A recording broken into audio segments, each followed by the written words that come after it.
progress. Hi, Steph. You guys have won 26 consecutive playoff series where you guys have won at least one game on the road. What is it that you guys are able to like just weaponize your opponent's court? I think we always know how to just find a way to win games, no matter what style it is, high scoring, low scoring, defensive battle, shootout, whatever it is.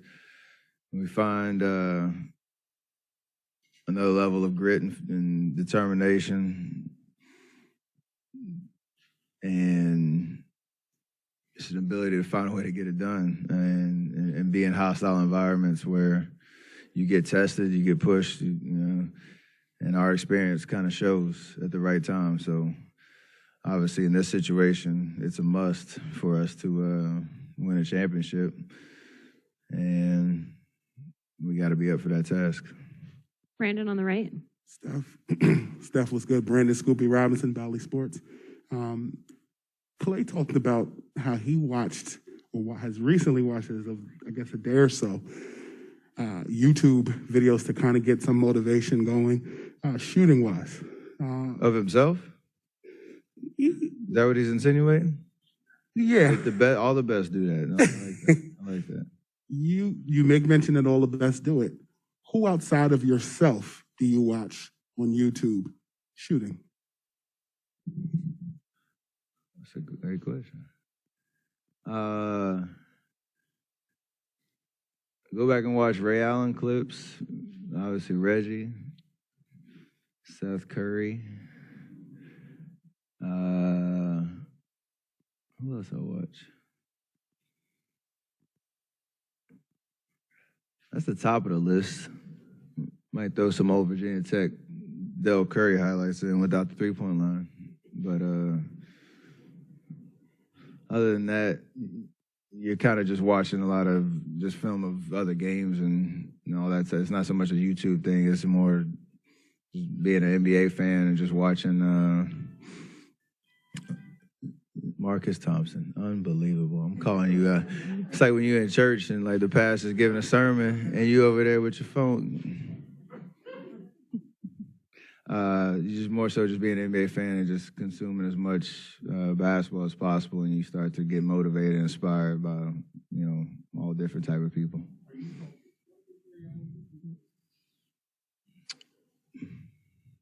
50-50. He had a lot of great moments in both jerseys. We'll go to Marcus next. Yes.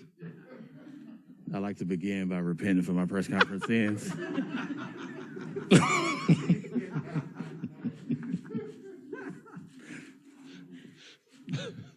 Two questions for you.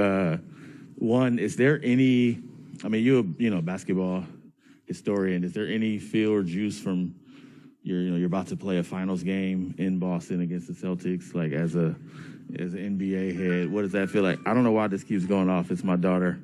She needs to stop. Don't blame it on the kid. It is. It is. And then, see? I don't know. So, and then secondly, why do you think Gary Payton has become such a beloved figure so fast? Like, what is it about him? I don't know why this is happening. I think I'll start with GP. Like, I think probably a lot of, just his name first and foremost in terms of, basketball history, and it's so hard to make this league in general, but even harder when I would feel like the odds of like the NBA's, player's son trying to, follow in their dad's footsteps. It's a difficult, challenging journey for him, coming out of college and trying to find his way, G League, training camp offers, bouncing around the league all over the place, and then finally finding a home. And last year, him coming in and making an impact.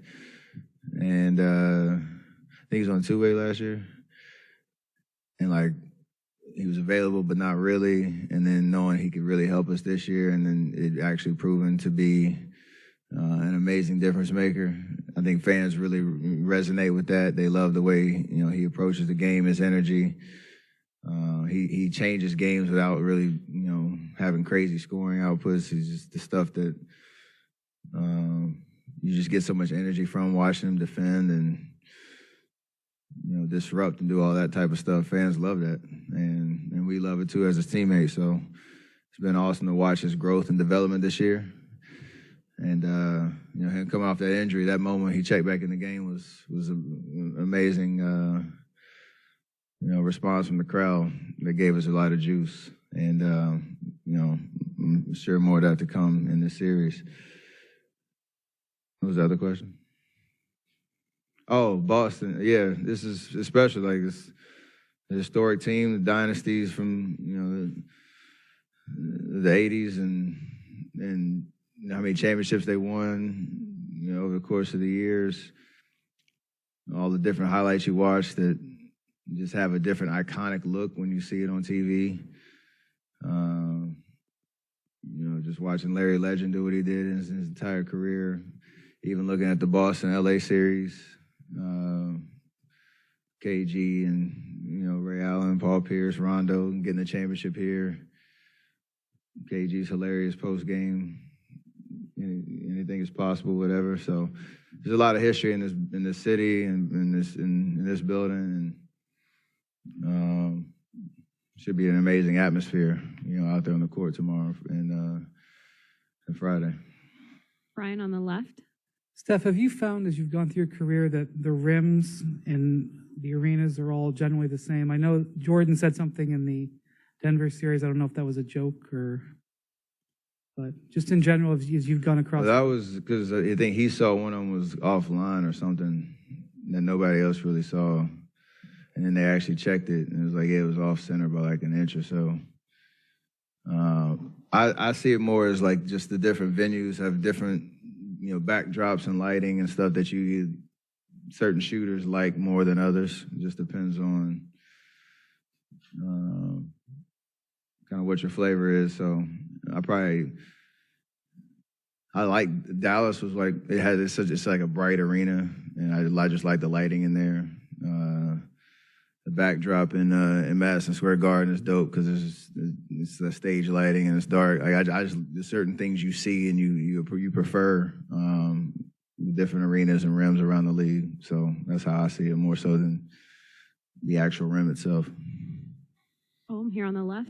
Steph, Young Music, ESPN. I think you can forgive Marcus. Yesterday was his birthday, so he's getting old. So I was wondering, there are not many teams that have two great all-time shooters like you and Klay. When one of you guys might be in a little bit of a slump, do you guys talk to each other? Do you guys give each other tips, or is it an unspoken thing?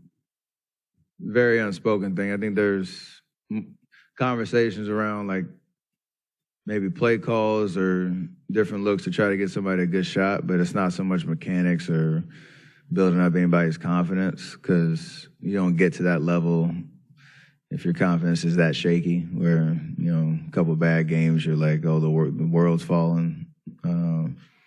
And we both understand that vibe. You don't want to, and honestly, you don't really want to hear anything about it if you're going through it yourself, because at any moment you can spark yourself to get back on track and get out of it. So it's the best thing you could probably say is just keep shooting, because that's the only way you get yourself out of some rough patches. I don't like to use that S word. Last couple of questions. Monty on the right. Stephen, you watched Klay the first two games, and he hasn't shot the ball as well as he can. But knowing his history, do you have a certain, peace of mind or whatever in knowing that what has happened the first two games is going to stop at some point? History with him has shown there's no predictor to when he can just take it to another level. Regular season playoffs, he's always just found a way to get himself going and to, especially in the playoffs, just to make an impact that's loud. Usually it's really loud. And his demeanor never really changes. It's not really something you can just look at and be like, oh, if you saw him right now, you think he's, averaging 50 in this series. Like, he's got just a very confident look about him. And that's the best thing about him. It's all about the work you put in. It's about the mindset. He doesn't need any teaching points on that. And so that's why there's so much confidence that at any moment he can go off. Last question, Joe here in the middle. Hey, Steph. I wanted to go off topic here a little bit. As a big golf fan like you are and somebody who actually occasionally works with the PGA, I'm just wondering if you had any opinion or thoughts on what's going on with the Saudi tournament and guys leaving the PGA, and just if you had any concerns or just thoughts on that issue. From my vantage point, I'm very fascinated by the reasonings guys are leaving the tour, because there's certain moments where there's an acknowledgement that the tour has done an amazing job supporting players, but there's always room for improvement on ways to increase their the revenue streams, or their ownership of what the tour is doing, or their awareness of what the tour is doing, and all those conversations. It seems like there's accountability and conversations on both sides.